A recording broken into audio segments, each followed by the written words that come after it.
Hello friends, this year with Rajawat और आज हम बात करने वाले हैं टैक्स इनवॉइस के अंदर जो अमेंडमेंट आया है जो मई और नवंबर 2021 एग्जाम्स के लिए एप्लीकेबल है। देखिए, मेनली अगर देखा जाए इनवॉइसेस के अंदर जो अमेंडमेंट है वो दो पार्ट में है। एक तो सबसे बड़ा जो अमेंडमेंट है ई इनवॉइस, और सेकंड जो अमेंडमेंट है वो एचएसएन कोड है। ई इनवॉइस की अगर मैं बात करूँ तो कंपेरेटिवली देखा जाए तो वो थोड़ा सा ज़्यादा इंपॉर्टेंट है। और लेक्चर शुरू करने से पहले बता दूं कि जो डिस्क्रिप्शन लिंक दिया हुआ है, आपको डिस्क्रिप्शन के अंदर एक लिंक दिया हुआ है। उसके अंदर वो नोट्स का जो लिंक है वो भी दिया हुआ है। आप उसको जाकर के डाउनलोड कर लीजिए और उसके बाद पढ़ना शुरू कीजिए। ठीक है, तो चलिए हम स्टार्ट करते हैं वीडियो। है ये है regarding tax invoices, debit note और क्रेडिट नोट। अब देखिएगा, गवर्नमेंट को जब भी ऐसा लगता है कि यार हम किसी न किसी तरीके से या हम किसी न किसी पैटर्न से आकर कुछ ऐसा करें क्या जिससे गवर्नमेंट का टैक्स अमाउंट बढ़े, या कई बार गवर्नमेंट सोचती है कि हमारा रूल्स एंड रेगुलेशन प्रॉपर होना चाहिए। कई बार सरकार को ऐसा लगता है कि यार रूल्स एंड रेगुलेशन तो प्रॉपर हो गए, हमें ये भी चाहिए कि यार हमारे पास डेटा बहुत जल्दी आ जाए, लोग टैक्स की चोरी ना कर पाए। तो गवर्नमेंट टाइम टू टाइम इस तरह के पॉइंट्स निकालती रहती है, इस तरह के प्रोविजंस फॉलो करती रहती है, जहां पर गवर्नमेंट ये चाहती है और कंपलसरी ये आपसे करवाना चाहती है कि यार इस प्रोविजन को, इन चीज़ों को हम यूज़ कर लेते हैं और इन चीज़ों को हम यूज़ करेंगे तो होगा ये कि आप बेटर कंप्लायंस ऑफ प्रोविजन करेंगे। ठीक है ना। तो मेनली हमेशा हमारी गवर्नमेंट क्या चाहती है कि यार एक तो हम कंप्लायंस अच्छे से करें, मतलब कि हम टैक्स के प्रोविजंस को अच्छे से फॉलो करें। हम टैक्स इवेजन ना करें। टैक्स इवेजन का मतलब होता है टैक्स की चोरी। सरकार का मेजरली टारगेट ये कि यार आप चोरी वगैरह मत करो, कंप्लायंसेस वगैरह जो भी करने हैं वो सारे करो। ठीक है ना। किसी भी तरह से ऐसा कोई भी काम मत करो जिससे सरकार का रेवेन्यू, मतलब कि टैक्स कलेक्शन क्या हो जाए, कम हो जाए। टैक्स कलेक्शन सरकार को बढ़ाने के लिए क्या चाहिए? सरकार को बढ़ा टैक्स कलेक्शन बढ़ाने के लिए गवर्नमेंट को क्या करना है, या टैक्स कलेक्शन अगर बढ़ाना है तो लोगों को बोलो कि टाइमली कंप्लायंस करें। जैसे कि एक बहुत अच्छा प्रोविजन गवर्नमेंट ने बनाया कि यार ई वे बिल। ठीक है ना। अगर आपको याद हो ई वे बिल, तो ई वे बिल के अंदर भी आप यही करते हो। ई वे बिल के अंदर जो ई वे बिल लाने का रीजन है वो यही है कि सरकार, कि जब आप गुड्स ट्रांसपोर्ट कर रहे हो, गुड्स को आप निकाल रहे हो, गुड्स को निकालने से पहले ही आप क्या करो, सारी इंफॉर्मेशन गवर्नमेंट के पास पहुंचा दो। अब गवर्नमेंट ऑफिसर्स बैठे बैठे दिमाग लगाते रहते हैं कि यार अपन कुछ और ऐसा करें। ठीक है ना। ये लोग वहां बैठे बैठे क्या करते रहते हैं, दिमाग लगाते रहते हैं कि यार कुछ ऐसा और करे, कुछ ऐसा कोई बढ़िया प्रोविजन बनाए, कुछ ऐसी और चीजें निकाले जिससे हमारे पास जो सारा डेटा है, ठीक है ना, लोग चोरी कर ही नहीं पाए, लोग चोरी करने का सोचे ही नहीं। तो गवर्नमेंट क्या करती है, गवर्नमेंट के जो सारे प्रोविजंस बने हुए हैं वो कुछ इसी कैलकुलेशन के अकॉर्डिंग बने हुए हैं कि यार लोगों को किसी भी करके क्या, किसी वजह से क्या करना है, या टैक्स कलेक्शन करने से, टैक्स की चोरी करने से, टैक्स इवेजन करने से रोकना है। और हमारे पास, मतलब गवर्नमेंट के पास में जो टैक्स का कलेक्शन है वो अच्छा हो जाए, बढ़िया हो जाए। ठीक है। इसके लिए गवर्नमेंट क्या करती है, समय समय पर नए नए तरह के काम करती रहती है। और उसी के अंदर गवर्नमेंट ने कुछ ये दो नए अमेंडमेंट और डाले हैं। एक तो छोटा सा अमेंडमेंट है, छोटा सा जो पॉइंट है वो है रिगार्डिंग एचएसएन।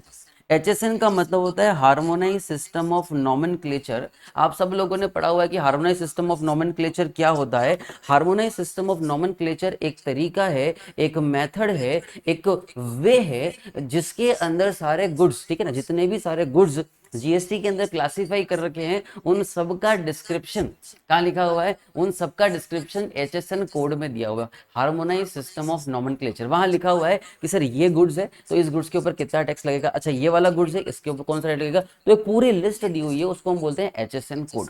ठीक है। अच्छा, अब देखिए कि यहाँ पर, ठीक है, यहाँ पर ये जो अमेंडमेंट है ये किस तरह से एप्लीकेबल है, देखें। पहले इसकी लैंग्वेज को आराम से रीड कीजिएगा, एक एक चीज को समझिएगा। Number of HSN digit required on tax invoice and class of registered person not required to mention HSN code, ये कहाँ दिया हुआ है, it is given in rule 46। अब इस रूल 46 के अंदर इन्होंने क्या किया, कुछ छोटे मोटे दो चार चीजों के अंदर क्या किया इन्होंने, अमेंडमेंट किया, चेंज किया। क्या है देखना, बोर्ड में बोर्ड में on the recommendation of council by notification specify, क्या स्पेसिफाई कर सकते हैं, the number of digit of HSN code for goods and services that a class of registered person shall be required to mention, कि एक person को कितने goods and services, मतलब कौन कौन से जो नंबर है, ठीक है ना।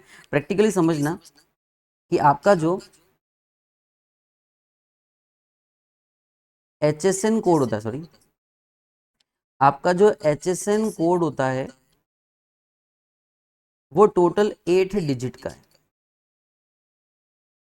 ठीक है, 8 डिजिट का एक टोटल HSN कोड दिया हुआ है। वो क्या, मैं ये जो सारे 8 डिजिट है हर इनवॉइस हर बिल के ऊपर लिखूं क्या? गवर्नमेंट कहती है नहीं नहीं यार ये ज्यादा हो जाएगा। अब हर इनवॉइस के ऊपर अगर हर बिल के ऊपर लिखने लगोगे तो थोड़ी सी प्रॉब्लम हो जाएगी, थोड़ी सी दिक्कत हो जाएगी। तो गवर्नमेंट ने क्या किया, हर इनवॉइस हर बिल पे नहीं लिखते। क्या किया गवर्नमेंट ने, बोले हर इनवॉइस हर बिल पे नहीं लिखते, उसके लिए एक मेथड प्रेस्क्राइब किया। ठीक है, वो मेथड क्या प्रेस्क्राइब कर रखा है उन्होंने, ये दे रखे हैं। ठीक है, अब यहां पर क्या आ गया, यहां पर आ चुके हैं दो अमेंडमेंट, या कह लीजिए ये है हमारी पुरानी सिचुएशन और ये है हमारी नई सिचुएशन। ये दो अलग अलग तरह की सिचुएशन गवर्नमेंट ने हमको यहाँ पर प्रेस्क्राइब कर रखी है, गवर्नमेंट ने हमको यहाँ पर दे रखी है। पहली सिचुएशन, पोजीशन टिल 31 मार्च 2021, मतलब कि वो स्टूडेंट जो मई 21 या जून 21 या जुलाई 21 जब भी एग्जाम होगा, वी डोंट नो, तो मई जून या जुलाई जब भी हम आपके एग्जाम होने वाले हैं, तो ये वाली लिमिट आपके ऊपर एप्लीकेबल होगी। मतलब आपको तो दोनों ध्यान रखना है। ठीक है ना, अगर आप बिजनेस पर्सपेक्टिव से पढ़ते हो, अपने नॉर्मल पर्सपेक्टिव से पढ़ते हो, नॉलेज के लिए पढ़ते हो, ठीक है ना, या आपको जो प्रैक्टिस करनी है, जो काम करना है, उसके लिए तो आपको दोनों चीजें पता होनी चाहिए। कि 31 मार्च से पहले क्या सिचुएशन थी, वो बहुत सिंपल सिचुएशन थी। वहां लिखा हुआ था कि अगर आपका टर्नओवर 1.5 करोड़ रुपए तक है तो आपको एचएसएन कोड नहीं देना है। आपका टर्नओवर 1.5 करोड़ से ज्यादा है लेकिन 5 करोड़ रुपए तक है तो आपको 2 डिजिट का एचएसएन कोड देना है। और अगर आपका टर्नओवर 5 करोड़ से ऊपर है तो आपको 4 डिजिट का एचएसएन कोड देना है।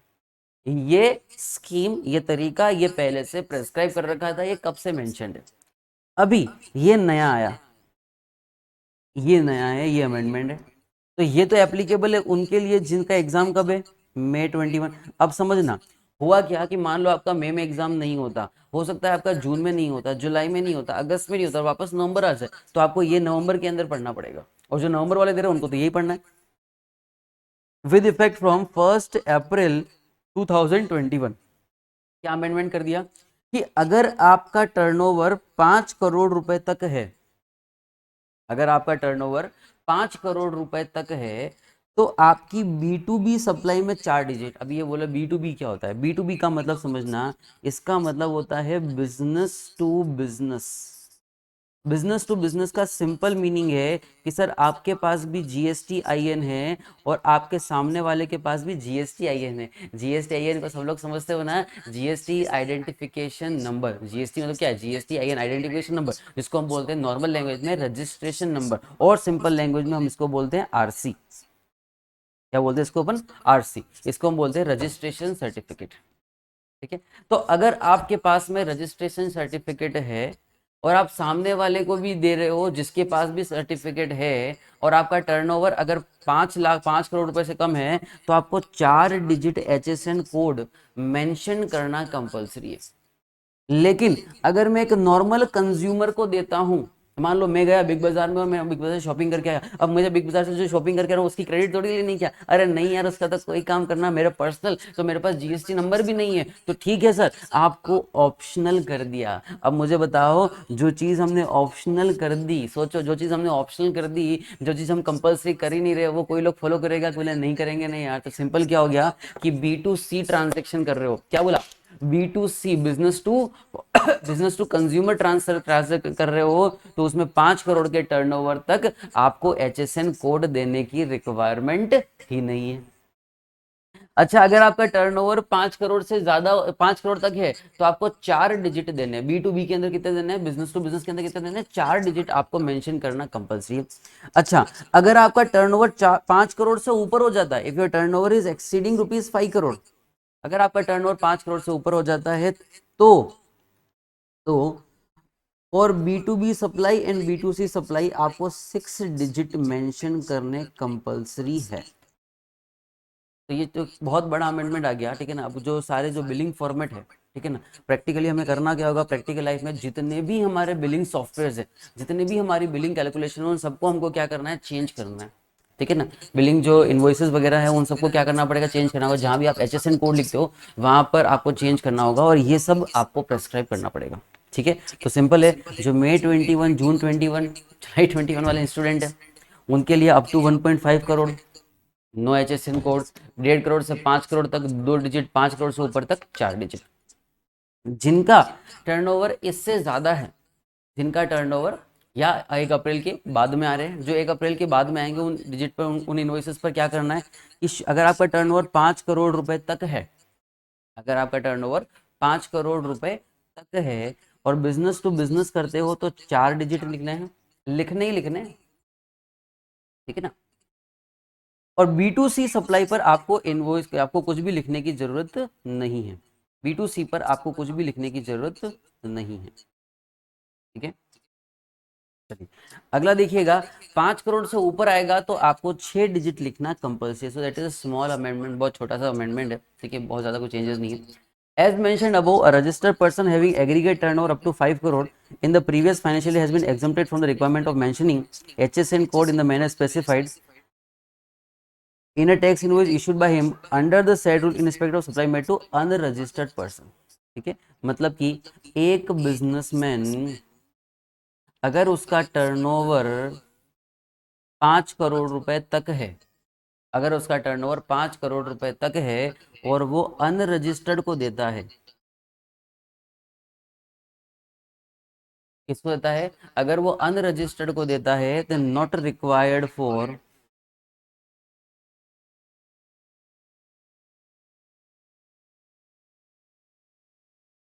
सॉरी नॉट रिक्वायर्ड फॉर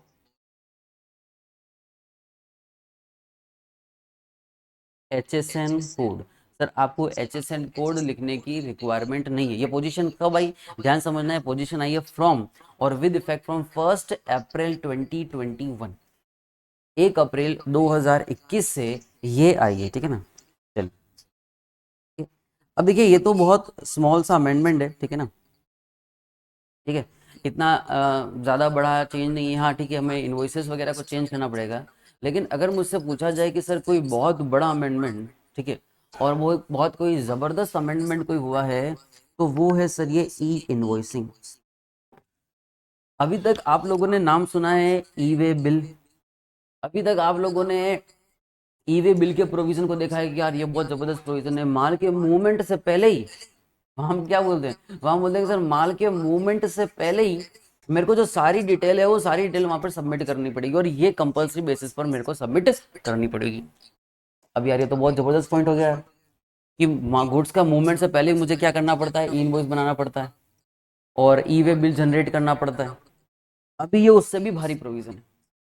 और आप मान के चलिए कि ये जो है ई इनवॉइस स्कीमा है, ये जो ई इनवॉइस स्कीम है, ये कुछ सालों में, ठीक है ना, जैसे कोविड-19 रिपेयर होता है और जैसे ही नॉर्मल सिचुएशन होती है वापस से, कुछ टाइम पीरियड में ई इनवॉइसिंग का कॉन्सेप्ट लगभग सब जगह एप्लीकेबल हो जाएगा आने वाले 5 से 7 सालों में। इतना जल्दी नहीं, कम से कम 5-7 साल लगेंगे। वहां पर हर जगह ई इनवॉइस बनाना कंपल्सरी हो जाएगा। अब ई इनवॉइस बहुत जबरदस्त कॉन्सेप्ट है। मतलब मान के चलना कि अगर मुझसे पूछा जाए कि यार अगर ई इनवॉइसिंग अगर हम कंपल्सरी कर लें तो 90% या कह लो कि 95% तक फ्रॉड करना, जीएसटी की चोरी करना, गपले करना कम हो जाएगा। बिल्कुल 100% एलिमिनेट तो कुछ नहीं हो सकता, ठीक है ना, उसमें भी लोग नए नए तरीके ढूंढ ही लेंगे। देखिए हमारे पास खूब सारे साइबर एक्सपर्ट्स बैठे हुए हैं जो कुछ ना कुछ तरीका ढूंढ ही लेंगे, लेकिन 90% तक ई इनवॉइस अगर सिस्टम पूरी तरह से लागू हो जाता है तो चीज़ों के अंदर बदलाव आपको देखने को मिल जाएगा। बोले सर इतनी क्या जबरदस्त स्कीम है, सर इतनी आप बातें कर रहे हो कि सर इतनी बड़ी स्कीम है कि यार ये प्रोविजन हो जाएगा, ये हो जाएगा। अब समझिएगा ई इनवॉइस, इसमें क्या हो गया, नाम से लग रहा है ई इनवॉइस, पहले फिजिकल में देते थे अभी ऑनलाइन दे देंगे, और क्या होगा, ठीक है, पहले अपन हाथ से देते थे अभी पीडीएफ दे देंगे। आपको ऐसा लग रहा है क्या? नहीं सर, ई इनवॉइस उससे बहुत बड़ी कहानी है, ठीक है। एक एक चीज़ को समझना, पहले ई इनवॉइस आया क्यों, उसका बेसिक एजेंडा को क्या है, उसको लाने का एजेंडा क्या है, ठीक है ना। एक दो जो फर्स्ट पेज है हम तो खाली ये बात करेंगे कि इसको लाने का एजेंडा क्या है, ठीक है ना, गवर्नमेंट ने हमको उसको किस तरह से सिखाया, फिर उसको हम डिटेल में ले जाएंगे। अच्छा यहाँ यहाँ यहाँ पकड़ेंगे, अच्छा ऐसे ऐसे ऐसे पकड़ेंगे, अच्छा ये भी कर लेंगे। समझना बहुत अच्छा कॉन्सेप्ट है। The concept is E invoice, the concept is E invoice, और we can say E invoice schema. Now what is E invoice, समझना। Businesses use various accounting or billing software, each generating and storing invoice in their own electronic formats. समझिएगा, कई सारे जो businesses हैं जो कि बहुत सारे अकाउंटिंग और बिलिंग सॉफ्टवेयर यूज़ कर रहे हैं। अब देखिए इंडिया के अंदर देखा जाए तो 400-500 से ज़्यादा तो रजिस्टर्ड जो है वो अकाउंटिंग सॉफ्टवेयर है, और प्रैक्टिकली उससे भी ज़्यादा हमारे पास में क्या है, अकाउंटिंग सॉफ्टवेयर है।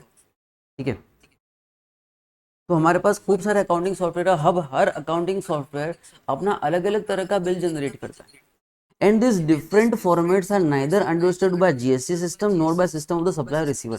अब मैं क्या करता हूँ, अगर मैं 50 डीलर से माल खरीद रहा हूँ तो हर डीलर का बिल का फॉर्मेट अलग होता है। वो मुझे भी समझना मुश्किल है, मेरे जो अकाउंटिंग वाला पर्सन बैठा हुआ उसको भी समझना मुश्किल है, जो जीएसटी ऑफिसर बैठा हुआ है बैकएंड के अंदर उसको भी समझना मुश्किल है। हर बिल के अंदर फॉर्मेट अलग होता है, कहीं जय श्री राम लिखा हुआ है, कहीं जय माता दी लिखा हुआ है, कहीं और कुछ लिखा हुआ है। ठीक है, कहीं जय जीसस लिखा हुआ है। अलग ही चल रहा है सर, हर जगह अलग अलग चल रहा है कॉन्सेप्ट। तो फिर कहीं किसी का नाम इधर लिखा हुआ है, किसी का नाम नीचे लिखा हुआ है, किसी की डेट इधर लिखी है, किसी डेट इधर लिखी है, तो उनके पूरे फॉर्मेटिंग सिस्टम के अंदर कोई फिक्स नहीं है। किसी के अंदर अमाउंट अलग अलग लिखा हुआ है, किसी के अंदर अमाउंट किधर लिखा हुआ है, तो वो फॉर्मेटिंग पूरी समझ में नहीं आती है।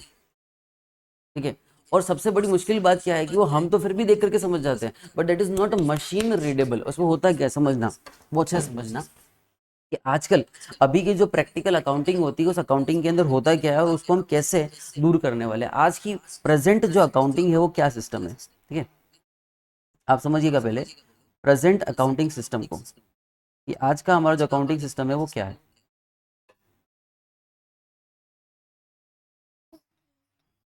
वहीं पढ़ा मम्मी चल रही। हाँ जी, प्रेजेंट कंडीशन को समझना कि सर आजकल सिस्टम क्या है, और अगर हम एक्चुअल में जो ई इनवॉइस का सिस्टम अडॉप्ट कर लेते हैं तो कैसे ये मार्केट के अंदर एक बहुत बड़ा चेंज, एक बहुत बड़ा मूवमेंट हो जाएगा। ठीक है, समझना अभी आने में समय लगेगा पूरी तरह से। अभी तो बहुत बड़े डीलर्स के लिए इसको हमने अडॉप्ट किया है, बाकी सबके लिए तो आने में थोड़ा समय लगेगा। अभी समझना ये प्रेजेंट सिस्टम क्या है। प्रेजेंट सिस्टम है कि मान लो मेरी फर्म है XYZ लिमिटेड। मेरी फर्म का नाम क्या है, मेरी फर्म का नाम है XYZ लिमिटेड, और मैंने मिस्टर एक्स से गुड्स खरीदा। तो ये मुझे क्या करेगा, ये बिल ला करके देगा। वो बिल मैं लूंगा, और वो बिल को मैं बोलूंगा कि अकाउंटिंग वाले पर्सन को बोलूंगा कि ये भाई बिल एक काम कर, बिल अपने अकाउंटिंग सॉफ्टवेयर में चढ़ा दे। सपोज मेरे पास टैली है, टैली नाम वगैरह सब सुना होगा, टैली सैप ERP वगैरह बहुत सारे अकाउंटिंग सॉफ्टवेयर है। नहीं सुना हो तो समझ लेना कि it is an accounting software. तो प्रैक्टिकली आज मैं क्या करता हूँ, आज हमारी प्रैक्टिकल लाइफ में क्या होता है, हमारे जो सारे क्लाइंट है वो क्या करते हैं, आप भी ठीक है ना। अभी क्या आज में अगर आप काम करने जाओगे, अकाउंटिंग का काम करोगे तो कैसे होगा, यहाँ से जो सामने वाला बिल आया है इस बिल को मैं क्या करूंगा, मैं अपने अकाउंटेंट को दूंगा कि बोले अकाउंटेंट को इसको एंट्री कर ले। एंट्री करने का मतलब क्या है, एंट्री करने का मतलब वो क्या करेगा, टैली में या जो भी मेरा अकाउंटिंग सॉफ्टवेयर है उसमें चढ़ा देगा। हम उसको नॉर्मल लैंग्वेज बोलते हैं कि भाई चढ़ा देना उसको, उसको अडॉप्ट कर लेना। बोले ठीक है सर कर दूंगा। अब मान लो मेरी फर्म का टर्नओवर बहुत ज्यादा, मेरी फर्म का टर्नओवर है 1000 करोड़। तो सोचो मेरे को 1000 करोड़ के लिए, सोचो एक दिन में कितने बिल्स, कितने बिल मेरे पास आते होंगे। बोले कोई दिक्कत नहीं सर, जितने बिल आते हैं मैं उतने अकाउंटेंट बिठाता रहता हूँ, वो अकाउंटेंट बैठता है, बिल आता है, बिल की एंट्री करता रहता है। ठीक है, कि इस पार्टी से लिया, इस पार्टी से लिया, इस पार्टी से लिया। इसमें प्रॉब्लम क्या है कि यार इसमें प्रॉब्लम ये है कि मुझे क्या दिक्कत है, अगर मैं बिजनेस का ओनर हूँ तो मुझे दिक्कत है कि यार बार बार एंट्री करानी पड़ रही है। अब वो मैनुअल कर रहा है, कभी कोई गड़बड़ वगैरह भी कर सकता है। नॉर्मल चांसेस है सर, प्रॉब्लम भी हो सकती है, उसमें कोई गलत भी नहीं, क्या हो सकता है सर कि कुछ किसी तरह की प्रॉब्लम हो जाए। It may be possible sir, ये हो सकता है कि वहां पर कुछ किसी तरह की दिक्कत हो जाए। चलो वो भी इग्नोर कर दिया, लेकिन यहाँ पर मेरा जो अकाउंटेंट है, मुझे एक पर्सन को क्या करना पड़ रहा है, इन्वॉल्व करना पड़ रहा है। और अगर मैं इतनी बड़ी फर्म लेकर के चल रहा हूँ तो मुझे पता नहीं कितने अकाउंटेंट को यहाँ पर क्या करना होगा, इन्वॉल्व करना होगा। मैं मेरी सेल को तो ऑटोमेट कर सकता हूँ, मेरी सेल तो सीधे से कंप्यूटर से ही जाती है, कंप्यूटर से जाती है, लेकिन परचेसिंग को तो मुझे क्या करना होगा, परचेसिंग की तो मुझे रिकॉर्डिंग करवानी होगी। परचेसिंग की तो मुझे क्या करानी होगी, रिकॉर्डिंग ऑफ द ट्रांजेक्शन करानी होगी। फिर क्या होता है, अब आगे समझना, खाली यहाँ पर खेल खत्म नहीं होता। यहाँ से तो काम शुरू हुआ है। अभी तो मैंने पहली बार उसको एंट्री करी। अभी क्या होगा कि यार इससे मुझे जो भी फॉर्म भरने हैं मेरे, GSTR 1 भरना है, GSTR 3 भी भरना है, 4 भरना है, जो भी फॉर्म भरना है, ठीक है ना, XYZ अपने नाम नहीं रखते अभी। तो जो भी GSTR रिटर्न भरना है उसकी वापस से क्या करेगा, टैली सॉफ्टवेयर उसमें से प्रिंट निकाल करके देगा या उसको सिस्टम में डालेगा। ठीक है, अब ये जो सिस्टम ने डाला इसका फॉर्मेट अलग है, इसने जो बनाया इसका प्रिंट निकालता हूं तो उसका फॉर्मेट अलग है, इसका फॉर्मेट अलग है, तो कहीं से भी उसको मैचिंग करवाना बहुत मुश्किल हो जाता है। ठीक है, नामुमकिन नहीं है, अभी मैचिंग करते हैं, लेकिन 100% मैचिंग करना, ऑनलाइन उसको इवेल्यूट करना, उसको एक साथ सिखाना, ये बड़ा मुश्किल हो जाता है हमारे लिए भी और डिपार्टमेंट के लिए भी। अच्छा, इसमें हम क्या कर लेते हैं, कई बार यहाँ से बिल आया, यार किसी ने देखा नहीं, कुछ हुआ नहीं, माल जल गया, माल खराब हो गया, अपने पेमेंट वापस कर दिया, कुछ भी हुआ, अपन एक काम करते हैं, बिल को कैंसिल कर लेते हैं। यार उस बिल का ई वे बिल जनरेट नहीं हुआ था, अपन इसको फॉर्जरी कर लेते हैं, फेक इनवॉइस जनरेट कर लेते हैं। हजारों तरह के पैटर्न यहाँ पर फॉलो किए जाते हैं यार, an number of pattern which are followed at this stage. हम उस डिटेल में नहीं जा रहे कि किस किस तरह से फ्रॉड किया जाता है, वो कभी और डिस्कस करेंगे, उसको कभी और चर्चा करेंगे, ठीक है। तो अभी यार इसको रोके कैसे, ठीक है ना, there is a master stroke, ये बहुत जबरदस्त स्कीम है, जबरदस्त पॉइंट है। यार एक काम करो, now what we have to do, we are creating, what we are creating, we are creating an invoice, और उस इनवॉइस को हम नाम क्या दे देते हैं, उस इनवॉइस को हम नाम दे देते हैं sir, it is an e invoice. ये जो ई इनवॉइस होगा, इस ई इनवॉइस का फॉर्मेट ऐसा होगा कि सर इस फॉर्मेट में मुझे किसी भी अकाउंटेंट को अडॉप्ट नहीं, सर मुझे अकाउंटेंट को अपॉइंट नहीं करना होगा, नो अकाउंटेंट नीडेड, किसी भी तरह के अकाउंटेंट की जरूरत नहीं होगी, वो सिस्टम क्या करेगा, वो सिस्टम मेरा काम कर लेगा। वो जो इनवॉइस है, वो इनवॉइस, ठीक है ना, ई फॉर्मेट में है, वो ई फॉर्मेट में उस इनवॉइस पर क्या लगा होगा, उस इनवॉइस के ऊपर एक क्यूआर कोड लगा होगा, जैसे ही उस क्यूआर कोड को स्कैन किया जाएगा, अपने आप मेरे सिस्टम के अंदर सारी इंफॉर्मेशन चली जाएगी, और मेरा जो प्रोफेशनल बंदा है वो सिर्फ क्या करेगा कि अगर कोई एरर आती हो उसको चेक करना, उसके ऊपर कोई लीगल काम करना है, किस तरह का कोई मेजर वर्क करना है, किस तरह का दिमाग लगाने वाला जो काम करना है, जो मैनुअल एंट्री होती है, जो मशीन काम कर सकती है, उसको उससे हम फ्री हो जाएंगे, और हम किस काम में पहुंच जाएंगे, हम काम पहुंच जाएंगे जो हमारे एक्सपर्ट लेवल के काम होते हैं, जो हमको सच में करने चाहिए, सिर्फ हम उस काम को करना पड़ेगा। So that is the whole and sole concept of E invoice. बहुत अच्छा कॉन्सेप्ट है, बहुत जबरदस्त कॉन्सेप्ट है ई इनवॉइस का। तो ये एक्चुअल में कौन सा कॉन्सेप्ट है, it is the concept of E invoice. तो क्यों आया, क्योंकि सर हर जगह सिंक्रोनाइजेशन की दिक्कत है, हर जगह बार बार मैन्युअल अकाउंटिंग करानी पड़ती है, एक चीज को दूसरी चीज से कनेक्ट करना पड़ता है, और वो कनेक्शन करना, वो उसको मेंटेन करना बहुत ज्यादा मुश्किल हो जाता है। It is very difficult for an assessee to do such thing sir, it is very difficult, हम कर नहीं पाते उसको, ठीक है, हम उसको कर नहीं पाते।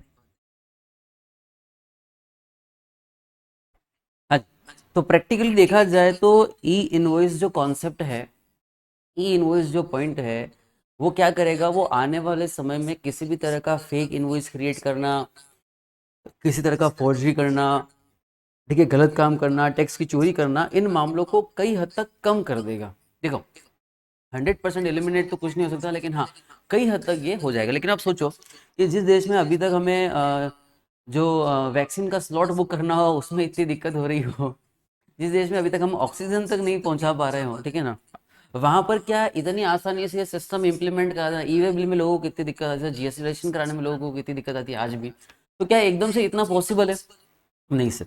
तो अभी सरकार ने जो प्रोविजन बनाया, क्या जिनका टर्नओवर 500 करोड़ रुपए से ऊपर होगा, सिर्फ उन्हीं एसएससी के लिए हम जो ये प्रोविजन है वो कंपलसरी करेंगे, बाकी सबके लिए कंपलसरी नहीं रहेगा, बाकी सबको ये नहीं करना।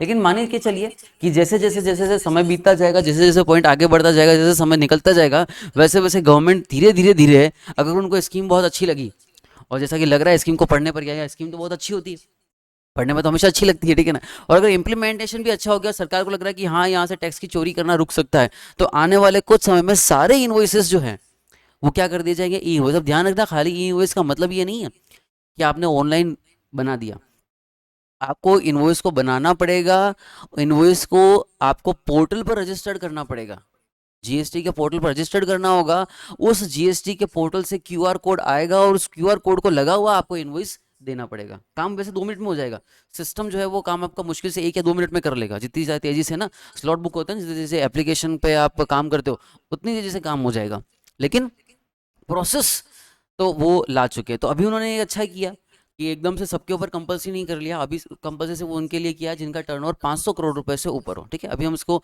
और डिटेल में समझते हैं। एक बार मेरे ख्याल से आप बेसिक समझ गए होंगे कि यार ई इनवॉइस क्या कॉन्सेप्ट है। तो ई इनवॉइस का कॉन्सेप्ट ये है कि सर, कि आज के जो हमारे सारे अकाउंटिंग सॉफ्टवेयर हैं, हमारे जो सारी वर्किंग है, वो सारी आपस में सिंक्रोनाइज नहीं है, वो सारी एक साथ जुड़ी हुई नहीं है। तो ई इनवॉइस हम ला करके उन सारी चीज़ों को एक साथ जोड़ देंगे, ये हमारा प्राइमरी पर्सपेक्टिव है, ये हमारा प्राइमरी आइडिया है, ठीक है। समझिएगा, an invoice generated by a SAP system cannot be read by a machine which is using tally system. जो टैली कर रहा है वो SAP का रिकॉर्ड नहीं कर सकता. And unless a connector is used with more than 300 accounting or billing software product, there was no way to have concentrator for all. पूरे इंडिया में 300 से ज़्यादा और उससे भी कहीं ज़्यादा सॉफ्टवेयर यूज़ होते हैं, तो सारी चीज़ों को एक साथ मिक्स नहीं किया जा सकता. तो हम क्या करें? तो इस सिनारियो को दूर करने के लिए ई इनवॉइसिंग वाज इंट्रोड्यूस, जिससे कि मशीन रीडेबिलिटी आ जाएगी और यूनिफॉर्म पैटर्न आ जाएगा. मतलब कि जो भी बिलिंग करनी है उस सब का एक पर्टिकुलर सिस्टम आ जाएगा, एक ही सिस्टम के ऊपर एक ही पर्टिकुलर वर्किंग के ऊपर आप सारा काम करने लग जाएंगे. To ensure the complete interoperability, सब कुछ आपस में जुड़ जाएगा. An e invoice across the entire GST ecosystem, an invoice standard is must. अगर हम चाहते हैं कि हमारा पूरा जीएसटी, जैसे हम मानना था, चला गया था कि one India one nation one tax one invoice pattern, एक ही तरह का इनवॉइस पैटर्न हो जाए और सारी चीज़ें उसी से क्या हो जाए, मैनेज हो जाए. जैसे ही मैं यहाँ से कोई ट्रांजेक्शन करूँ, वो ट्रांजेक्शन यहाँ होते ही गवर्नमेंट के पास इंफॉर्मेशन पहुँच जाए, वो पॉसिबल है. पूरे इकोसिस्टम को चेंज करना पड़ेगा. जीएसटी के अंदर पूरी वर्किंग को अलग अलग तरह से नहीं, एक सिस्टम में लाना पड़ेगा, एक इनवॉइस का स्टैंडर्ड क्रिएट करना पड़ेगा. आगे देखना. By this, e-invoice generated by one software can be read by any other software. एक सॉफ्टवेयर ने जो बनाया है वो सबके, ठीक है ना. आगे देखना. Thereby eliminating the need of fresh और manual data entry. वो जो काम करना था हमको अकाउंटेंट को बिठा करके, भाई मैं एंट्री कर, वो एंट्री का सिस्टम ही क्या हो जाएगा, खत्म हो जाएगा. Since there was no such standard of e-invoice, तो इस बार हमने क्या किया है कि नई सिस्टम बनाया है ई इनवॉइस का. इसको नाम दिया है हमने ई इनवॉइस स्कीमा, ठीक है ना. आपको ये पढ़ने की जरूरत नहीं. तो ये कुछ पोर्टल दिए हुए हैं, ये पोर्टल के नाम है, इन पर आप डायरेक्ट क्लिक करके भी आप वहां तक पहुंच सकते हो जहां पर आपको इनवॉइस जनरेट करना है, ठीक है ना. IPR is the website for uploading और reporting invoice by notified person and following IPR have been notified for the purpose of preparation of E invoice, ठीक है ना. तो उनको पता है कि यार एक बार में एक साइट तो हमारी कई बार हैंग हो जाती है, तो एक बार एक नहीं 10 ऑल्टरनेटिव सोल्यूशन आपको दिए उन्होंने, और वहां पर आप किसी भी जाकर के अपना इनवॉइस अपलोड कर सकते हैं, ठीक है. इसके बारे में और चर्चा करेंगे, पहले हम बेसिक पॉइंट को समझते हैं. चलिए, तो कुछ इसका बेसिक हिस्ट्री, बेसिक बैकग्राउंड समझते हैं कि ये कब आया था, ठीक है.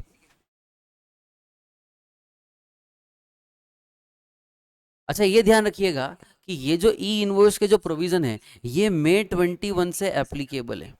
तो मई 21 में भी एप्लीकेबल है, नवंबर 21 में भी एप्लीकेबल है. ई इनवॉइस के तो सारे प्रोविजन एप्लीकेबल है, खाली वो जीएसए HSN कोड वाला जो प्रोविजन है उसमें दो जगह, मई 21 के लिए लगे, नवंबर 21 के लिए लगे. ई इनवॉइस के प्रोविजन सबके लिए सेम है. क्लियर है. इनवॉइस सबके लिए एप्लीकेबल है. मैं या तो मैं तो हुआ ही नहीं है, ठीक है ना. अब जब भी होगा एग्जाम तो मान के चलना कि ये भी आएगा, ई इनवॉइस का प्रोविजन आपके आएगा. देखना. The GST council approve the preposition of electronic invoice. अब किया कब किया था, 20 सितंबर 2019 को अप्रूव कर दिया था इन्होंने. पहली बार 20 सितंबर 2019 को ही लेकर के आ गए थे, ठीक है, ठीक है. और इन्होंने कर दिया था कि यार हम इसको कर रहे हैं B2B, business to business basis पर. कब से कर रहे हैं, 1 जनवरी 2020 से. और उस टाइम वो लेकर के आए इसको वॉलेंट्री, बोले इच्छा हो तो करो, इच्छा हो तो करो, नहीं तो कोई बात नहीं. अगर आप चाहो इनवॉइस करना है तो करो, ताकि अच्छा ये जब भी सरकार वॉलेंट्री लिखे ना तो तुम मान के चलना कि यार कुछ टाइम में क्या आ जाएगा, कुछ टाइम में कंपलसरी आ जाएगा, ठीक है ना. कुछ टाइम में तो आपको करवाना ही पड़ेगा. लेकिन बहुत जल्दी रखी इस बार इन्होंने. पेंडेमिक चल रहा था, दुनिया इधर से उधर हो रही थी, ठीक है ना. लोग मर रहे थे, किसी को वैक्सीन नहीं मिल रही, किसी को ऑक्सीजन नहीं मिल रहा, किसी को क्या प्रॉब्लम हो रही है, white fungus, black fungus, yellow fungus, पता पता कौन से फंगस आ रहे हैं. सरकार का काम अपना चल रहा है, पर जीएसटी का काम में कहीं रुकावट नहीं आई है. और विद इफेक्ट फ्रॉम 1 अक्टूबर 2020, जब हम फर्स्ट वेब से निकले ही थे तब, there is a switch from voluntary to mandatory E invoice of certain notified category of person. तो कुछ कैटेगरी ऑफ पर्सन के लिए हमने क्या कर दिया, ई इनवॉइसिंग को कंपलसरी कर दिया. सबके लिए नहीं किया है, ठीक है ना, कुछ के लिए किया है. अब यहाँ कौन है, all registered business with an aggregate turnover in preceding financial year from 17-18 onwards greater than 500 crore. अगर आपका टर्नओवर पिछले साल, कब से, पिछले साल 2017-18, 2018-19, 2019-20 के 20-21 चल रहा है, मान लो 20-21 भी हो गया। इसमें से किसी भी साल अगर आपका टर्नओवर, ध्यान रखना क्या बोल रहा हूँ, इसमें से किसी भी साल अगर आपका टर्नओवर 500 करोड़ रुपए से ऊपर हो गया तो ये स्कीम आपके लिए कंपलसरी है, not optional. I repeat again, it is compulsory scheme, not optional scheme. आपको ये स्कीम फॉलो करनी ही करनी है, ठीक है।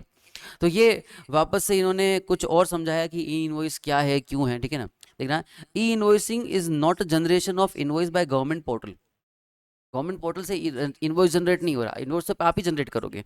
Tax payer will continue to create a GST invoice on their own accounting billing ERP software. आपके पास जो सॉफ्टवेयर है उससे कर लो, लेकिन इस स्कीमा हम देंगे, कैसे बनाना है ये हम बताएंगे, सॉफ्टवेयर आपका यूज कर लेना। अब हुआ क्या, this invoice will then be reported to IPR.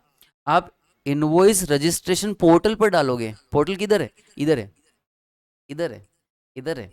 In portal पे डालोगे आप अपना सॉफ्टवेयर, ठीक है ना, जो भी आपका अकाउंटिंग सॉफ्टवेयर, उस अकाउंटिंग सॉफ्टवेयर के अंदर बिल जनरेट कर लो। बिल जनरेट करने के बाद में पोर्टल पे डालो। अच्छा, यहाँ 3-3 दिन से लाइटें नहीं आती है, पोर्टल पे डालो, ठीक है। आगे देखो,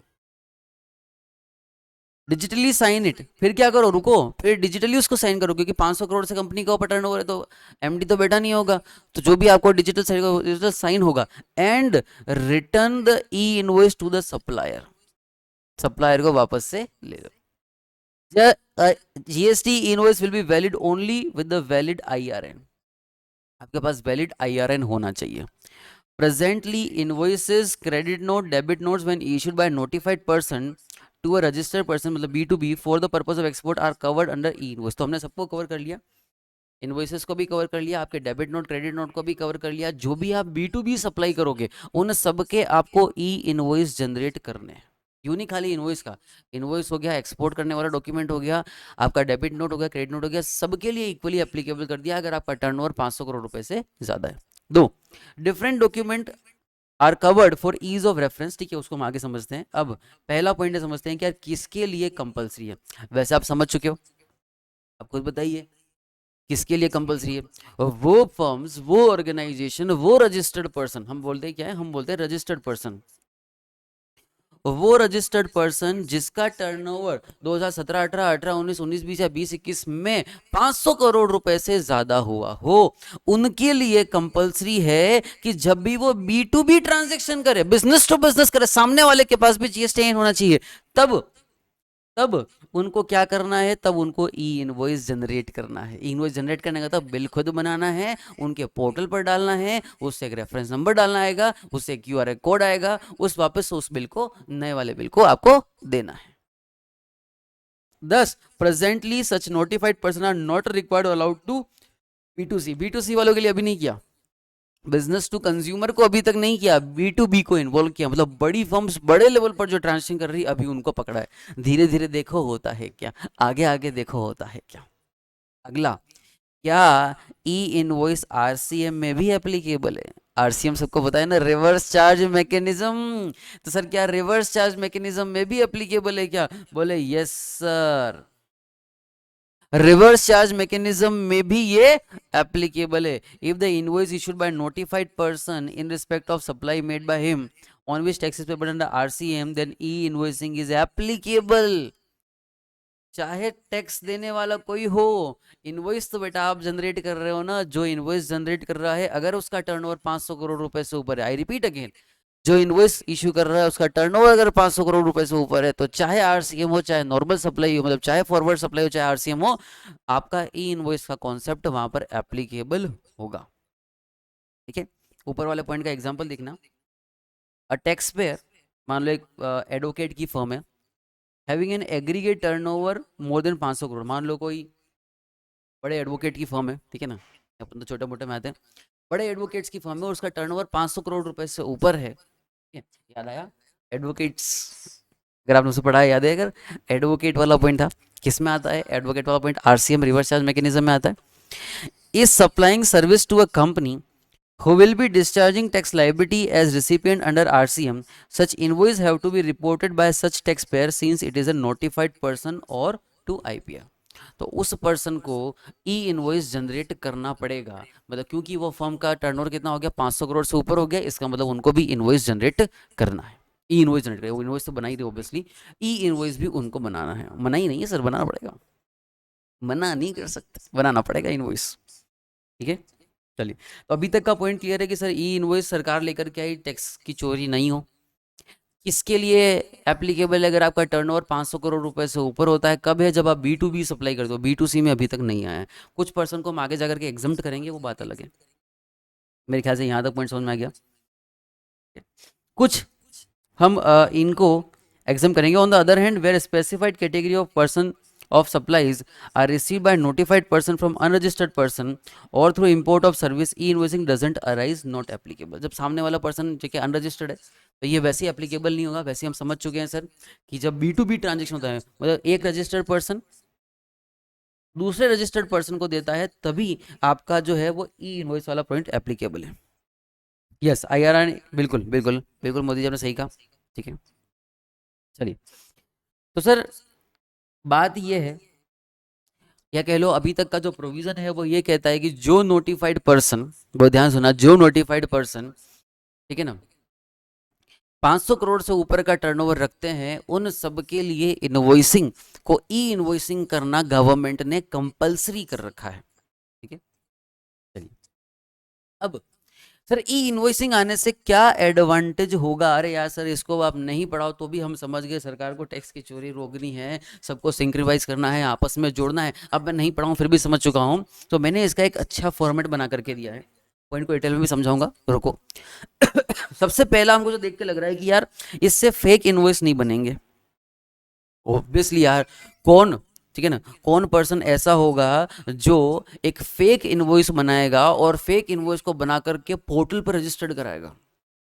मोदी जी के राज में आप ऑनलाइन सरकारी पोर्टल पर अपना फर्जी इनवॉइस डालोगे? नहीं लगता कि ऐसा कोई चांस होगा, तो फेक इनवॉइस नहीं बनेंगे। अगला, substantial reduction in ITC verification issue. कई बार क्या होता है कि सेलर बोलता है कि मैंने गुड्स बेचा, बायर बोलता है मैंने तो खरीदा ही नहीं। बायर बोलता है मैंने तो खरीद लिया, सेलर बोलता है मैंने कहाँ बेचा।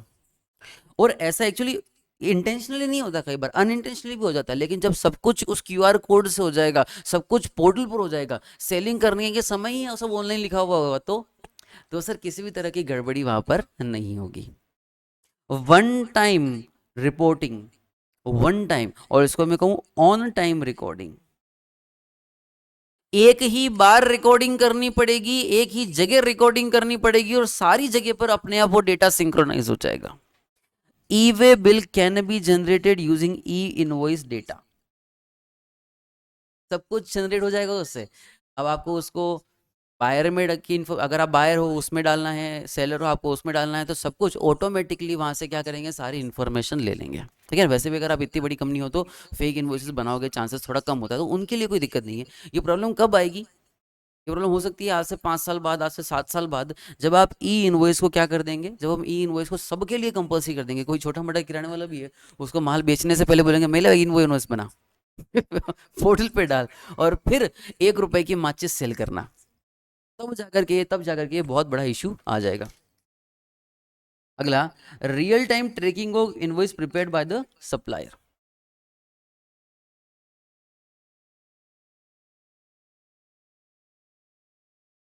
हाँ जी, next is real time tracking of invoice prepared by the supplier. आप जो बना रहे हो, माल बेचने से पहले ही आपको सरकार को बताना पड़ेगा कि देखो मैंने बिल बना लिया। अब देखना, बिल वाला पॉइंट जोड़ दो मैं आपको, बिल वाला याद है? अगर बिल कब बनाना है आपको, इनवॉइस कब बनाना होता है, तो आपने पढ़ा होगा, अगर आपको याद है, इनवॉइस कब जनरेट करना है, इनवॉइस तब जनरेट करना है, या इनवॉइस उससे पहले जनरेट करना है, किससे पहले, याद है आपको?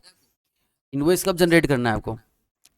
इनवो इनवॉइस जनरेट करने के लिए जो, हाँ, इनवॉइस आपको टाइम ऑफ सप्लाई और बिफोर रिमूवल ऑफ गुड्स, अगर याद हो तो, at the time of supply और बिफोर रिमूवल ऑफ गुड्स आपको, बिल्कुल बिल्कुल, ये बात सही बोल रहे हो, बिल्कुल, है ना?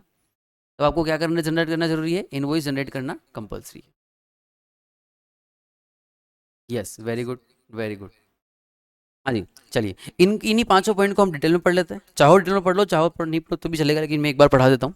ठीक है, पहला, सरकार के लिख देना, auto reporting of invoice into GST return and auto generation of e way bill, सारी चीजें ऑटोमेटिकली जनरेट हो जाएगी wherever required.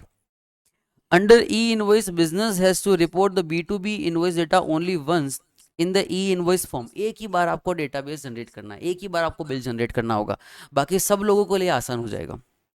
And the same is reported in multiple forms, कि GSTR 1 में भी हो जाएगा. अच्छा, आपको अलग से ई वे बिल भी जनरेट नहीं करना पड़ेगा, ई वे बिल भी उसी में हो जाएगा, उसी QR कोड को स्कैन कर देना तो ई वे बिल भी अपने आप जनरेट हो जाएगा. E-way bill can be auto generated using e-invoice data and GSTR 1 can also be auto populated with the e-invoice data. सब कुछ आराम से अपने आप जनरेट हो जाएगा. It will become part of the business process of the taxpayer. ये बहुत आसान हो जाएगा, ठीक है ना, प्रैक्टिकली आसान तो हो जाएगा, ठीक है. और अगर आप पूरा ही काम एक नंबर का कर रहे हो तो भी दिक्कत नहीं रहेगी. प्रॉब्लम कब आएगी, जब आप कोई घपला करते हो. चांस कम है, कोई बात नहीं, मत करना. कॉन्सिक्वेंटली इससे देखना, substantial reduction in transcription errors. कई बार क्या होता है, जब मैं मैन्युअल एंट्री कराता हूँ, मेरा अकाउंटिंग कई बार गलत एंट्री कर देता है, कई बार कुछ प्रॉब्लम कर देता है, तो वहाँ कई सारे इश्यू आ जाते हैं.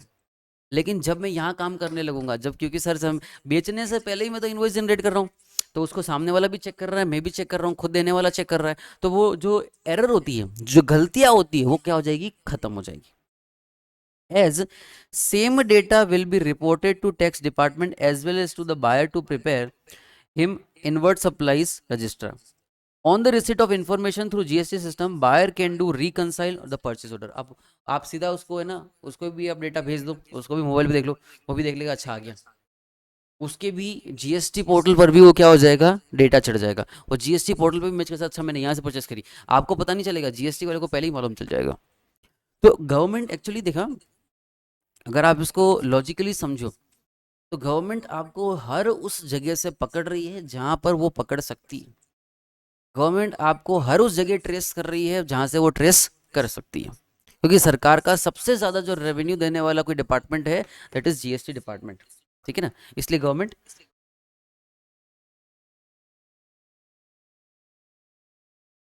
पूरी तरीके से इसके पीछे लगी हुई है कि कैसे भी करके हमको ये जो टैक्स कलेक्शन है ये तो पूरा चाहिए, ठीक है ना. So that is the main target, that is the main target of our government. ठीक है, आगे देखना.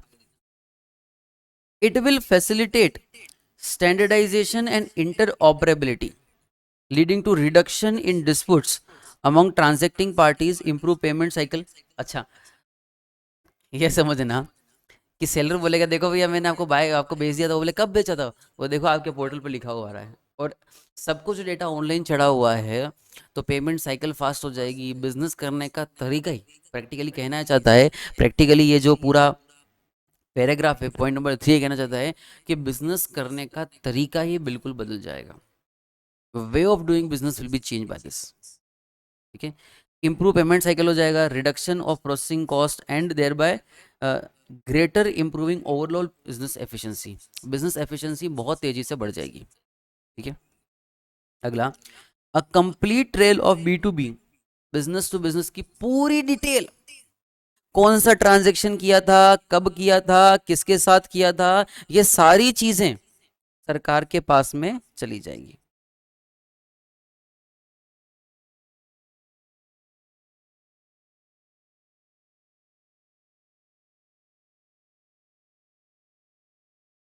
ठीक है, अगला, it will enable the system level matching of ITC and output tax liability, reducing the tax evasion. Tax की जो चोरी है वो हर लेवल पर कम हो जाएगी.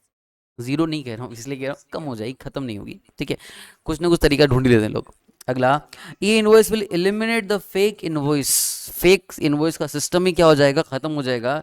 And it fictitious and claiming fictitious ITC by raising fake invoice is also one of the biggest challenge. ठीक है ना, कई सारी लोग, आप भारत में बात छोड़ो, फेक फर्जी फर्म बना लेते हैं, फर्जी फर्म के फर्जी बिल बना लेते हैं, इतना फर्जीवाड़ा चलता है उसकी कोई लिमिट नहीं है. तो वो जो फर्जीवाड़ा है वो यहाँ पर आने से थोड़ा बहुत, ठीक है ना, कम हो जाएगा. तो ये कुछ बेनिफिट्स हैं, फेक इनवॉइस खत्म हो जाएंगे, इनपुट टैक्स जो लाइबिलिटी है, जो वेरिफिकेशन वाले जो पॉइंट है वो दिक्कत दूर हो जाएगी, ऑन टाइम वन टाइम एक ही बार करना पड़ेगा. ठीक है ना, रियल टाइम इन्फॉर्मेशन मिल जाएगी, रियल टाइम ट्रैकिंग हो जाएगी, और ठीक है ना, आप ये सारा डेटा कहीं पर भी यूज़ कर सकते हो. So these are some benefits of e way bill. ठीक है। अब देखते हैं सर स्टैट्यूटरी प्रोविजन, जो हमारा मेन प्रोविजन है वो क्या कहता है। बहुत सिंपल सा पॉइंट है, कुछ ज़्यादा एक बड़ी बात नहीं है, सिंपल चीज़ ये देखना। Rule 48(4) stipulates that e-invoice shall be prepared by notified class of registered person by uploading such particulars as contained in GSTR INV 01 on the common GST electronic portal and obtain IRN। मतलब आपको क्या करना है, जैसे ही आप एक invoice generate करोगे, कहाँ से जनरेट करोगे, अपने सॉफ्टवेयर में, उस सॉफ्टवेयर को आपको डालना है पोर्टल पे। आप यहाँ क्या करोगे, बिल जनरेट करोगे, और बिल जनरेट करके किस पे डालोगे, आप डालोगे पोर्टल पे।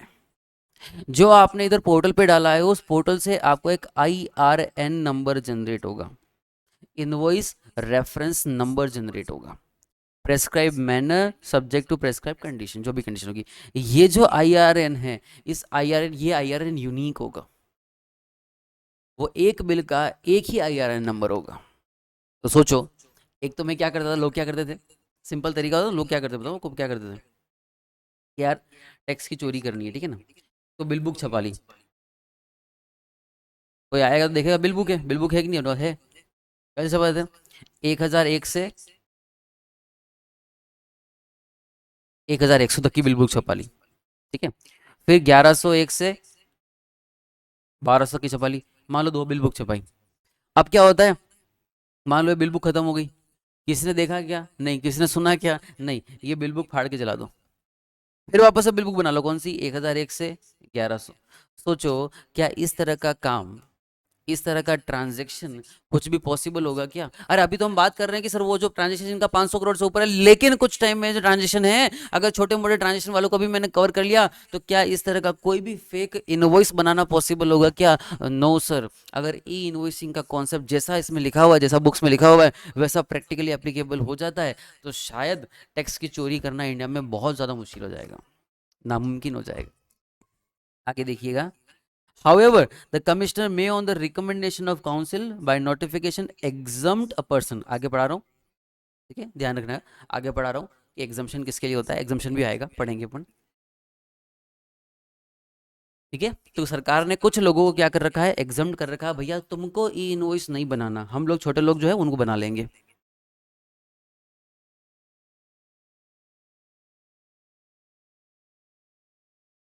हाँ जी, अगला देखिएगा।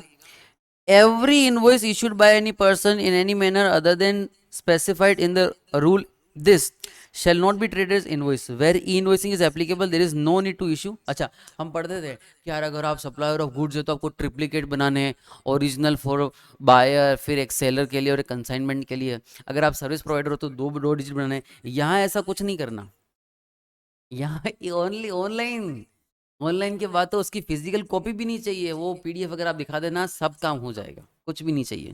अच्छा, कुछ लोगों को हमने एग्जम्प्ट किया हुआ है, ये तो हमारी पुरानी रीत चली आ रही है, बरसों की रीत है हमारी, कि कुछ लोगों को उनको एग्जाम्पशन देना ही देना है, ठीक है ना। Following entities are exempt from mandatory requirement. कुछ लोगों को हमने एग्जाम्प्ट कर रखा है, सबसे पहला कौन है, सबसे पहला है सेज, जो भी स्पेशल इकोनॉमिक जोन वाली यूनिट है उनको नहीं करना, जो भी insurer, banking company, financial institution जो NBFC वगैरह है उनको नहीं करना, कोई GTA, GTA मतलब गुड्स ट्रांसपोर्ट एजेंसी, कोई भी GTA गुड्स ट्रांसपोर्ट एजेंसी वगैरह है उनको भी नहीं करना, supplying services in relation to transportation of goods by roads, ठीक है ना, उनको नहीं करना। ये GTA वाले हमेशा एग्जम्प्ट है, अगर आपको याद हो तो GTA वाले आते भी किसमें, रिवर्स चार्ज मैकेनिज्म में आते, ये कुछ भी नहीं करते, किसको करना होता है, सब सामने वाले को करना पड़ता है, ठीक है ना। तो सेज को एग्जम्प्ट कर रखा है, बैंकिंग कंपनी को एग्जाम कर दिया, GTA को एग्जाम कर दिया। अगला, अगला देखना, जो पैसेंजर ट्रांसपोर्टेशन सर्विस वाले हैं, पैसेंजर ट्रांसपोर्टेशन सर्विस वाले कौन से हो गए, आपके बस वाले हो गए, एयरक्राफ्ट वाले हो गए, उनको भी नहीं करना। Person supplying services by way of admission, exhibition, cinematographic films, multiplex बेचारे तो वैसे तो चल नहीं रहे हैं, ठीक है। हाँ जी, जब भी खुलेंगे, जब भी हम मूवी देखने जाएंगे, पता नहीं फ्यूचर में, ठीक है ना। अभी मैं देख रहा था कि एक प्राचीन काल की मेरे को फोटो दिखी, 2019 की थी वो, लास्ट 2020 की थी शायद वो, हाँ, इंग्लिश मीडियम, प्राचीन काल की फोटो, साल भर 1.5 साल पहले की, जब मैं आखिरी बार मूवी देखने गया था इंग्लिश मीडियम, ठीक है ना। ठीक है ना। देखो वापस कब आता है number 10। Thus, above mentioned entities are not required to issue e-invoice even if their turnover is exceed 500 crores. ठीक है ना, कोई दिक्कत नहीं, आपका 500 करोड़ से ऊपर टर्नओवर है तो भी आपको नहीं करना। कौन कौन है भैया? सेज है, इधर ही याद हो जाएगा, कॉन्सेंट्रेट करो। सेज इंश्योरर हो गया, बैंकर हो गया, जीटीए वाला हो गया, पैसेंजर ट्रांसपोर्ट सर्विस वाला हो गया, और मूवी थिएटर वाले हो गए, ठीक है, मल्टीप्लेक्स वगैरह जो इनको बोलते हैं। 10 अबो मेंशन, ठीक है, आगे देखना। It is important to note that there only SEZ units and not SEZ developers are exempt from issuing e invoice, ठीक है ना। देखना, दो अलग अलग कैटेगरी के लोग होते हैं। एक होती है सेज, मतलब special economic zone. Special economic zone वाला क्यों बनाते हैं? तो सरकार इनको स्पेशल बेनिफिट देती है कि तुमको हम ये स्पेशल बेनिफिट दे रहे हैं। हम पूछते हैं क्यों दे रहे हो, तो बोले कि तुम एक काम करो, तुम यहाँ से गुड्स बनाओ, गुड्स जनरेट करो और गुड्स को एक्सपोर्ट करो, या हम आपको और इसी तरह की कोई इम्यूनिटी या कोई बेनिफिट देना चाहते हैं। हम अलग अलग reason, n number of reason हो सकते हैं उसके।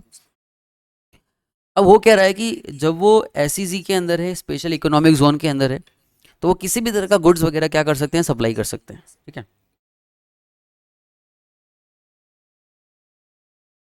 अब हो क्या रहा है यहाँ समझना है। अगर आप स्पेशल इकोनॉमिक जोन में हो तो आपको ई इनवॉइस नहीं बनाने हैं। लेकिन अभी मान लो मुझे एक सेज बनानी है, मुझे तो नहीं आता कैसे बनाऊं, क्या करूं। तो आजकल क्या होते हैं, आजकल बहुत सारे सेज डेवलपर होते हैं। क्या बोलूँ उनको कि यार हमको एक स्पेशल इकोनॉमिक जोन बनाना है, तो वो आपके लिए एक स्पेशल स्कीम बना देंगे और आपके लिए सेज अप्रूव भी करवा करके ले आएंगे, सारे काम कर देंगे। तो ये जो सेज डेवलपर है, क्या इसको मना किया क्या अपन ने?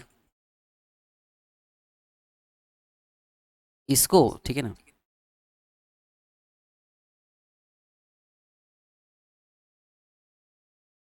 समझना, इसको ई इनवॉइस नहीं बनाना, लेकिन जो डेवलपर है उसको ई इनवॉइस, क्या रखना, उसको तो ई इनवॉइस बनाना पड़ेगा। इसको हमने एग्जाम्प्ट नहीं किया। यू आर रिक्वायर्ड, अगर क्या होगा, अगर आपका टर्नओवर ऑब्वियसली 500 करोड़ से ज्यादा हो जाए तो आपको ई इनवॉइस बनाना कंपलसरी है। आगे देखना, एग्जाम्पल दे रखा है, ठीक है ना। एग्जाम्पल लिखा है मैंने, देख लिया किया गया। Maharaja private limited has a SEZ unit and the regular DTA, domestic territory unit. DTA मतलब डोमेस्टिक, जो इंडिया के अंदर आती है। बोथ हैविंग सेम पेन, कोई फर्क नहीं पड़ता उससे। The aggregate turnover of Maharaja private limited is more than 500 crore. How the turnover DTA is below 100 crore. In the scenario says unit is exam from E invoicing. Says को तो हमने बोल रखा है कि सेज स्पेशल इकोनॉमिक भाई साहब, आप बहुत बड़े भाई साहब हो, आपको ई इनवॉइस नहीं बनाना। आपका तो काम ही क्या है, बनाओ गुड्स, एक्सपोर्ट करो, बड़ा बड़ा काम करो, अच्छा अच्छा काम करो। ई इनवॉइस का वाला झंझट में मत पड़ो आप। वो तो क्या है, हमारे छोटे मोटे लोग हैं, वो क्या चोरी वोरी करते रहते हैं, उनके लिए कंपलसरी कर रखा है। आप आओ तो जाओ, ठीक है ना। ध्यान रखना, सेज को बहुत सारे एग्जाम्पशन हैं। अगर आप डायरेक्ट टैक्स वगैरह भी पढ़ते हो तो सेक्शन 10 वगैरह के अंदर भी इसको बहुत सारे एग्जाम्पशन दे रखे हैं। However e invoicing will be applicable to DTA unit. क्यों? आप तो डेवलपर हो, डेवलपर को बेनिफिट दिया क्या? नहीं दिया। डेवलपर आओ, अब तो डेवलपर को क्या करना पड़ेगा? आपको ई इनवॉइस बनाना कंपलसरी है, because the aggregate turnover of the legal entity in this case is more than 500 crore, ठीक है, क्योंकि सेम पेन हो, ध्यान रखना। अच्छा ये भी सुन लो, ये सेम पेन वाला सा कंफ्यूजन कर रहा है, ये तो सुन लो। मान लो मेरी 4 फर्म है, एक फर्म का 150, ब्रांच बी का 600 करोड़, ब्रांच सी का 200 करोड़। तो क्या तीनों के लिए ई इनवॉइस कंपलसरी है? बोले इतना तो हम जीएसटी में सभी पढ़ चुके हैं सर। यस सर, तीनों के लिए ई इनवॉइसिंग क्या है? कंपलसरी है, ठीक है। मेरे ख्याल से ये पॉइंट आपको क्लियर होगा। चलिए आगे देखिएगा, सर ई इनवॉइस कैसे जनरेट किया जाता है, ठीक है। How E invoice is generated.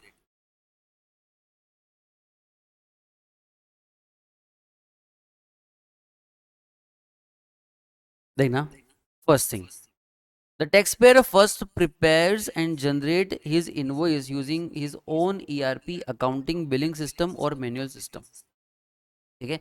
सबसे पहले आप अपने ERP अकाउंटिंग बिलिंग सिस्टम या मैनुअल सिस्टम जो भी है उससे क्या करिए, उससे ई वे बिल ये सॉरी उससे ई इनवॉइस, सॉरी ई वे बिल नहीं, उसे ई इनवॉइस जनरेट कर दीजिए।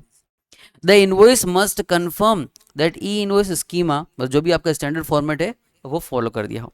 ठीक है, कर दिया, बोले यस सर कर दिया। अब क्या होगा, the detail of invoice are uploaded on IPR. मैंने पोर्टल बताए थे 1 to 10, 10 पोर्टल थे, उस पोर्टल में से किसी भी पोर्टल में आपको डालना होगा। This way tax payer register his supply transaction on IPR.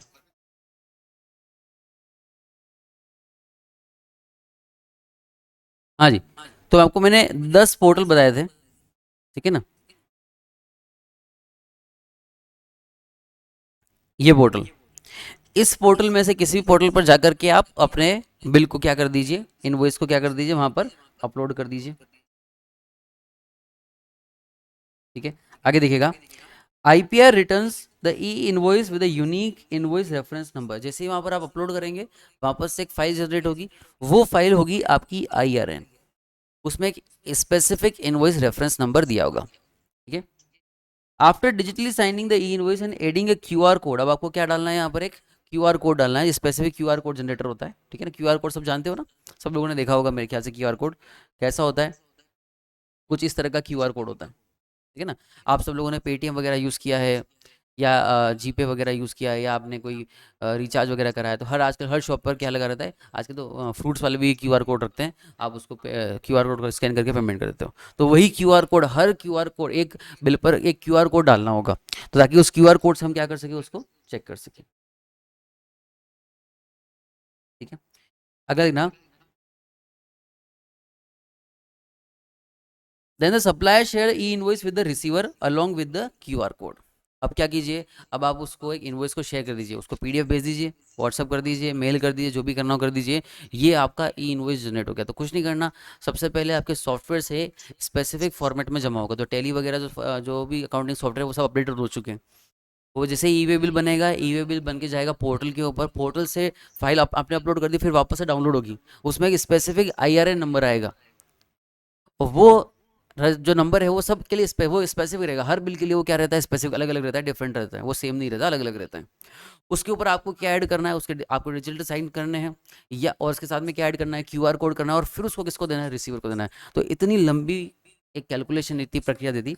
वैसे यूं देखा जाए तो बहुत लंबी दिख रही है, लेकिन होगी बहुत फास्ट। ठीक है ना, इधर अपलोड करते ही इधर आपको इधर अपलोड करते ही इधर डाउनलोड कर सकते हो आप, बहुत काम फास्ट काम होगा। ठीक है ना, देखना, how E invoice data is consume by GST system for generation of E way bill और पॉपुलेटिंग जीएसटी रिटर्न्स। तो ये देखिए, मैंने आपको समझा चुका हूँ वैसे, कि जैसे ही आप अपना डेटा अपलोड करोगे, सारी डिटेल्स आपने क्या कर दी, वहाँ अपलोड कर दी, सारी डिटेल उनके पास पहुँच गई। अब जो भी काम करना है, ई-वे बिल बनाना है, आपके रिटर्न्स वगैरह है, उन सब के अंदर वो जो आपने डेटा डाला वो ऑटोमेटिकली पहुँच जाएगा। फिर आपको सिर्फ उसको सबमिट सबमिट सबमिट करना रहेगा। ठीक है, देखना क्या होगा, IPR send e-invoice data along with IRN to the GST system as well as e-way bill system। आपको कुछ नहीं करना, आपने इधर ई इनवॉइस के डेटा डाला ना, वो खुद सिस्टम उसको कहाँ पहुंचा देगा, बाकी सारी जगह पर पहुंचा देगा।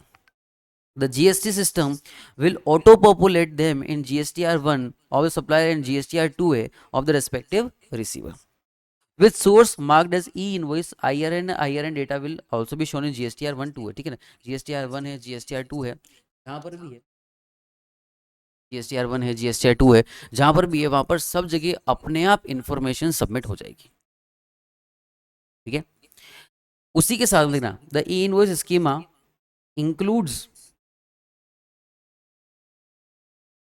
Transporter ID, vehicle number etcetera that are required for creating generating e way bill. ठीक है ना, तो ई वे बिल के अंदर वैसे भी आपको ट्रांसपोर्टर आईडी, व्हीकल नंबर वगैरह सब डालना पड़ता है। ठीक है, this can be entered if available with the seller and the same generation of e-invoice so that e-way bill can be created using this data without any further requirement of data entry by the user।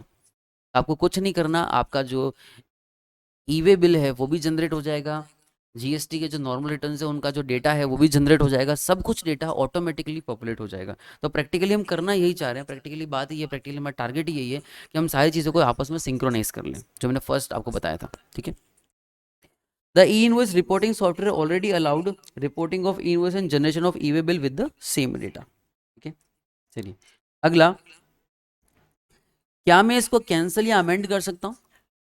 क्या मैं इसको cancel या amend कर सकता हूं? Answer is no, amendment is not possible. Where needed the seller can cancel IRN, cancel कर सकते हो। From an e-invoice already reported by the reporting it to an IPR with a specified time, amendment of e-invoice already uploaded in IPR will be done only on GST portal। ये सारा काम करना किसके ऊपर है?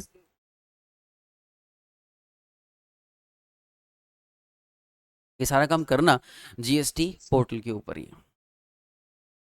ठीक है, चलिए। हम्म, implication for business क्या होगा? As can be inferred from the above discussion, e-invoice does not mean that invoice need to be prepared or generated on the government portal. It is only intimating the government portal। ठीक है, हम ये बात कर चुके हैं, वापस से इसको नहीं पढ़ोगे तो भी चलेगा। हमारे बिजनेस पर कोई ज़्यादा इम्पैक्ट नहीं पड़ रहा। हाँ, बस ये बात है कि हमने जो काम किया है, ठीक है ना, हमने जो बिल बनाया है वो बिल सीधा गवर्नमेंट की डेटा ID पर हम चढ़ा रहे हैं। ठीक है, ये देखिए अदर पॉइंट को, इनवॉइस रेफरेंस नंबर। अब आपके मन में क्वेश्चन आया सर इनवॉइस रेफरेंस नंबर दिखता कैसा है? तो ये एक सैंपल दिया हुआ है, ऐसा कुछ इनवॉइस रेफरेंस नंबर मिलेगा। ठीक है ना, ये ऐसा इनवॉइस रेफरेंस नंबर होता है। As in earlier GST invoice will be only valid with an valid IRN। IRN is a different form of invoice number and invoice number जो भी होगा, ठीक है, वो आप सप्लायर देगा। इनवॉइस नंबर अलग है, इसका एक यूनिक कोड है, आप समझ लीजिए इसको कोड है। ठीक है ना, बिल्कुल। ठीक है ना, जब आप इसको देखोगे तो आपको पता चल जाएगा। ध्यान रखना, ऐसा नहीं है कि रिटर्न फाइल नहीं करनी है, रिटर्न का जो रो डेटा है, रिटर्न के अंदर खाली बिल थोड़ी दोगे क्या, बिल के अलावा भी दूसरी चीज दोगे, तो बिल तो यहाँ से ऑटो पॉपुलेट हो जाएंगे, चले जाएंगे। रिटर्न तो फाइल करना है आपको, सबमिट तो करना पड़ेगा ना, हाँ मेरी तरफ से सब सही है सबमिट, वो क्लिक तो आपको करना ही करना पड़ेगा। हाँ, ये कि जो रो डेटा है वो बार बार जो मैनुअल वर्किंग में हम कैसे, हम बात किसकी कर रहे हैं, हम बात कर रहे हैं कि सर मैनुअल वर्किंग क्या हो जाएगी यहाँ से पूरी तरह से खत्म हो जाएगी। ठीक है, आगे देखिएगा। Its format can differ from business to business and also govern by relevant GST rules. ठीक है ना, वो जो GST रूल्स है उसके अकॉर्डिंग इसका क्या होता है, ये जो फॉर्मेट है ये चेंज होता रहता है, वो कोई फर्क नहीं पड़ता। हाँ, लेकिन जो नॉर्मल प्रोसीजर है वो सेम रहेगा। ठीक है। क्या ई कॉमर्स ऑपरेटर को बनाने हैं क्या? The e invoicing system is also available for e commerce operator to report the invoice by IRN IRP and generated by himself. क्या बल्क अपलोडिंग कर सकते हैं, एक साथ बहुत सारे कर सकते हैं? बोले yes sir, bulk operating, bulk एक साथ बहुत सारे 50-100 बिल एक साथ भी आप डाल सकते हो, उसमें कोई दिक्कत नहीं है। ठीक है। QR कोड क्या होता है? QR कोड की बात कर लेते हैं थोड़ी सी, लास्ट चीज़ है। ठीक है ना, देखना, upon successful registration of invoice on IRP it will return a signed e-invoice to the supplier with IRN or QR code। IRN is embedded on the QR code which shall be extracted and printed on the invoice। इस तरह का एक QR code होगा, उस QR code के अंदर IRN भी है, इनवॉइस रेफरेंस नंबर भी उसमें लगा हुआ रहता है। तो एक्चुअली क्या होगा कि QR कोड सिस्टम में क्यों लेकर कर आने कि यार कि जब भी हमें कोई इनवॉइस को चेक करना होगा तो हमें रेफरेंस नंबर वगैरह के डालने की जरूरत नहीं, उस QR कोड को स्कैन किया और सारी इन्फॉर्मेशन हमारे पास आ जाएगी। तो धीरे धीरे धीरे धीरे हम इतने ऑटोमेटेड इन्वायरमेंट में जा रहे, सोचो हम कहाँ से कहाँ पहुँच रहे हैं, हम कौन से ऑटोमेटेड इन्वायरमेंट में पहुँचने वाले हैं। The QR code enable quick view, validation and access to the invoice from GST system from handheld device।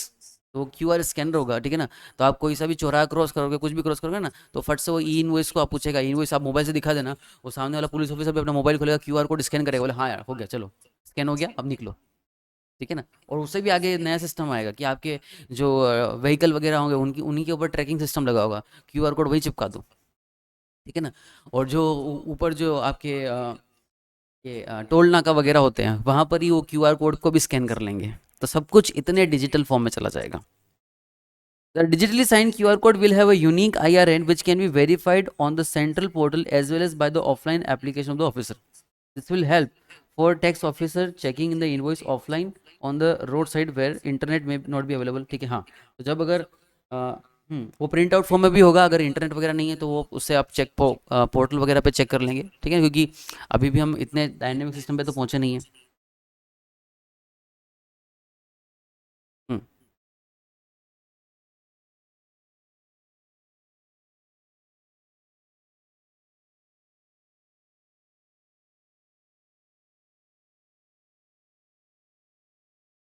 चलिए अगला पॉइंट समझना, अगला है डायनेमिक क्यूआर कोड। अब समझना ये क्या प्रोविजन है। ये B2C के लिए है, ठीक है, बहुत ज़्यादा इंपॉर्टेंट नहीं है। ऊपर वाला पॉइंट जो क्यूआर कोड है वो ज़्यादा इंपॉर्टेंट है। अब डायनेमिकल सिस्टम समझना, all B2C invoice issued by registered person whose turnover exceed 500 crore. क्या सर, B2B के लिए तो हमने बहुत बड़ा प्रोविजन बना लिया, अभी जो B2C वाला ट्रांजेक्शन है उसके लिए क्या। Sixth provision of Rule 46 has empowered the government to specify that tax invoice shall have QR code. Resultantly, it will be notified that invoice issued by a registered person whose aggregate turnover in financial year exceeds rupees 500 crore in respect of B2C supplies, है ना। तो अगर आपका turnover 500 crore से exceed होता है तो आपको एक क्यूआर कोड बनाना होगा B2C सेल वाले के लिए। B2B तो था ही था, B2C सेल वालों के लिए आपको ये बनाना होगा।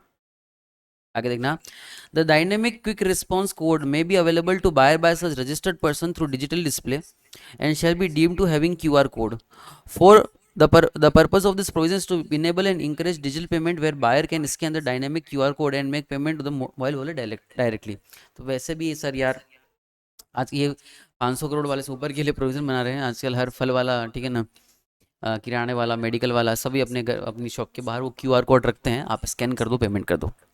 Today, many shops have a static QR code at the payment counter, which is can be scanned by the buyer। आप करते ही हो, but the buyer has to enter the amount paid to the shop on the mobile payment app। तो हमें होता क्या है कि वो क्यूआर कोड लिखा होता है, ठीक है ना, उस क्यूआर कोड के ऊपर आप जाओ, फिर आपको अमाउंट लिखना पड़ता है। डायनेमिक क्यूआर कोड क्या होगा, डायनेमिक क्यूआर कोड बिल्कुल डिफरेंट है। जैसे मान लो जैसे मान लो मेरा बिल बना 525 रुपए का,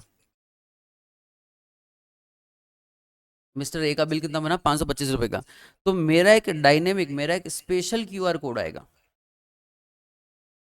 और मैं जब उस स्पेशल क्यूआर कोड को स्कैन करूंगा तो मेरा 525 रुपए का पेमेंट ही होगा। ये होता है डायनेमिक क्यूआर कोड।